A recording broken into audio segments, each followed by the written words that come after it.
By late 1944, the Empire of Japan was fighting a war it could no longer win. Its fleets were shattered, its skies dominated by American bombers, and its armies isolated across the Pacific. Yet in desperation, Japan prepared one final gamble, a convoy that would sail through hell to keep its army alive in the Philippines. This is the story of Convoy TA-No. The supply fleet that vanished beneath the waves before it could save anyone, a mission doomed before it even began. By the autumn of 1944, the Japanese army in the Philippines was starving. Cut off from resupply, it had lost air cover and naval protection after the destruction of Japan's combined fleet at Leyte Gulf. Tens of thousands of soldiers, once the pride of the Imperial Army, were now trapped, surviving on handfuls of rice, roots, and insects. In Tokyo, the military high command refused to accept defeat. They believed the Philippines could still be held, if only they could deliver reinforcements and supplies. But the only way left was by sea, across waters now ruled entirely by the U.S. Navy and its submarines. Still, orders were given. A convoy would sail from Japan's remaining strongholds in Formosa, bound for Leyte.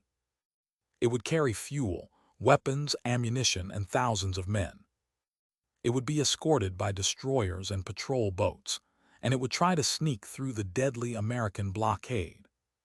The codename was TA Operation. The first wave, Convoy TA-No.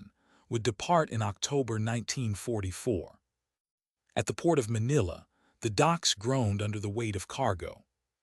Old merchant ships, once used for civilian trade, were hastily converted into transports.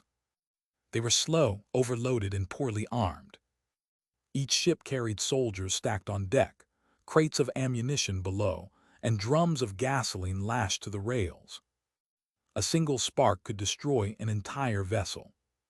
Escorting them were a handful of destroyers, relics of a fleet that had once ruled the Pacific. Among them were Shimakaze, Take, and Hamanami.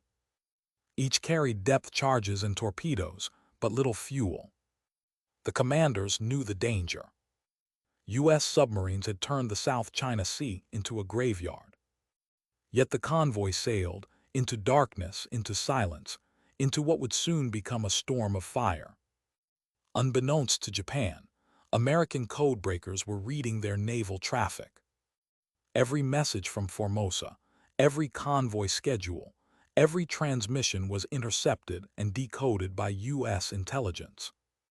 Submarines of the U.S. Navy's 7th Fleet were waiting, Bream, Ray, Gitaro, and many more.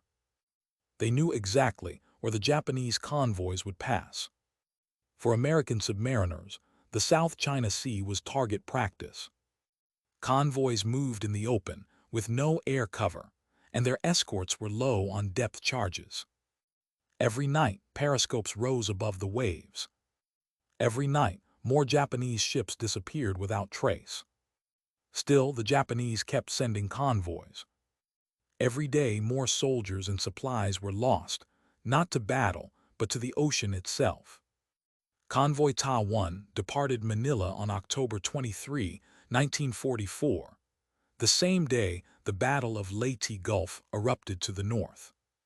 While massive fleets clashed near Samar and Surigao Strait, this small group of transports slipped south, hopping to avoid attention.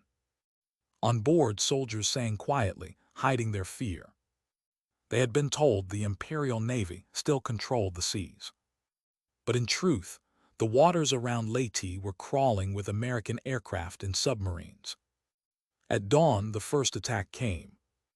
From the clouds above, U.S. aircraft from Task Force 38 spotted the convoy. Within minutes, bombs and torpedoes rained down. Explosions tore through the transports.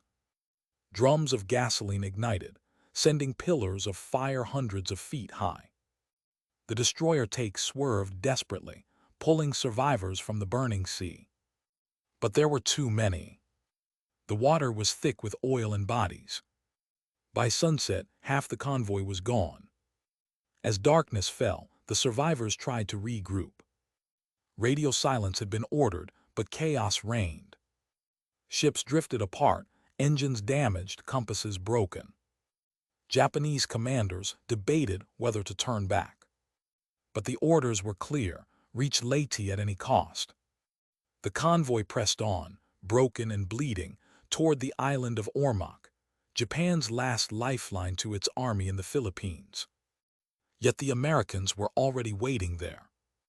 As the remnants of Convoy TA-No limped toward Ormoc Bay, American air patrols and PT boats closed in for the kill. The sea that had once carried Japan's empire would now become its grave. Ormoc Bay, November 1944. American air supremacy was absolute. B-25 gunships and carrier-based fighters roamed the seas, striking anything that moved. For Japan, every attempt to resupply Leyte was now suicide.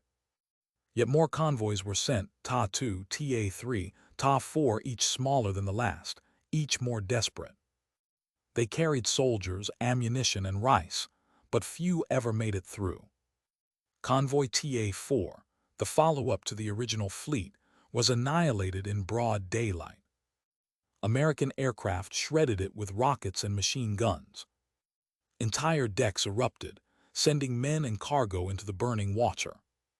The survivors drifted for days, clinging to wreckage, whispering prayers to a vanished empire. By mid-November, Japan's supply route to Leyte was gone. The seas belonged to the United States. Of the dozens of ships that had departed from Manila and Formosa, only a handful reached the Philippines. Most were sunk by submarines or aircraft before ever seeing land.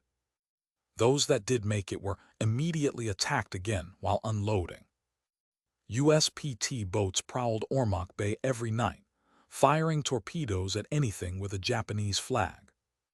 The destroyer Take, one of the few escorts still afloat, fought off repeated attacks until she was finally struck and sunk near the shore. Witnesses said the sea glowed with burning oil for hours. When the sun rose, nothing remained of the convoy but scattered wreckage and drifting lifeboats. An entire fleet gone in less than a week. The Japanese army never received the supplies it needed. Trapped and starving, its soldiers on Leyte soon faced annihilation by advancing American forces. By December, nearly all organized resistance had collapsed.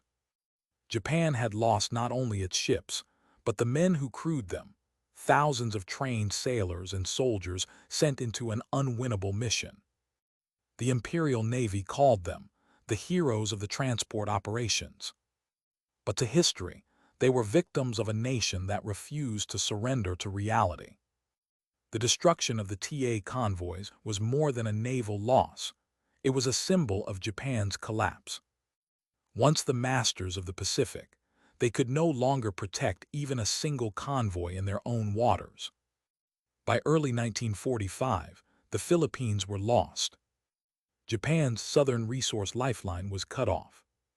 Fuel reserves ran dry, and the Imperial Navy ceased to exist as a fighting force. From that point on, Japan's war efforts survived only on paper. The empire that had once stretched across oceans was now reduced to defending its own shores. Today, the story of the vanished convoys is rarely told. Their names are missing from most history books, overshadowed by the great battles of Midway, Leyte, and Okinawa. Yet beneath the waves of the South China Sea, the wrecks still lie, silent witnesses to the desperation of a dying empire. For divers who visit them today, the sea floor is littered with relics, rifles, helmets, trucks, and the skeletons of ships that never came home. Each one a reminder of the cost of pride and the price of denial. By the time Japan finally surrendered in August 1945, its once mighty merchant marine had been reduced to ashes. Of the 6 million tons of shipping that carried the empire's lifeblood, more than 80% was destroyed. The ocean itself had become Japan's greatest enemy. And somewhere beneath those waves lies the convoy that vanished. The final breath of a navy that sailed into oblivion, believing it could still change the course of history.